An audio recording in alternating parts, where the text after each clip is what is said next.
Whilst it may be comforting to know that humans are not alone in suffering hair loss, primates such as monkeys also experience thinning on their head. Understanding the causes of hair loss means we can take proactive action.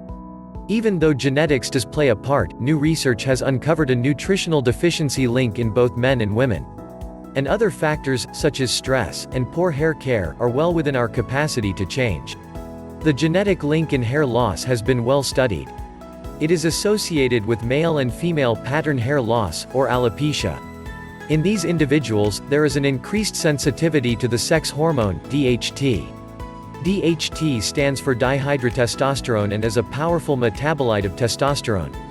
It contributes to men's unique gender characteristics, as well as facial and body hair, and the deepening of men's voices at puberty.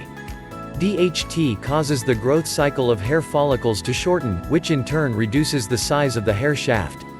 Increasingly narrower hair is grown, sometimes as fine as fluff, and in more extreme cases, there is complete hair loss in that area. In women, estrogen usually counteracts the effects of testosterone. But when women go through menopause or suffer hormonal imbalances, the reduction in estrogen can lead to female pattern baldness. Fortunately, this is not as drastic in its hair loss effects as male pattern baldness. Instead, the hair tends to thin, and the crown parting becomes wider. But a very interesting study by L'Oreal has linked an iron deficiency to hair loss, in both men and women. This was a placebo-controlled, double-blind study in which 13,000 healthy men and women took a supplement, and had the ferritin iron levels in their blood measured and cross-referenced with information on their hair loss.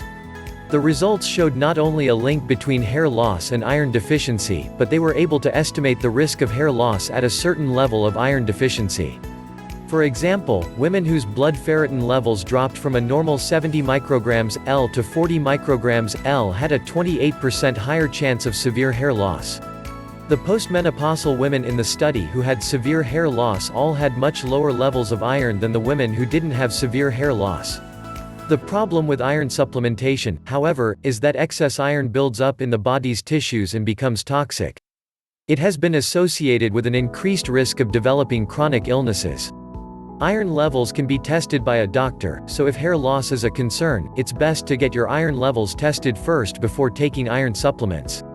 Other potential causes of hair loss, or at least, contributing factors, are stress and poor hair care practices. Not brushing hair regularly, or washing it regularly, can affect the normal hair growth cycle.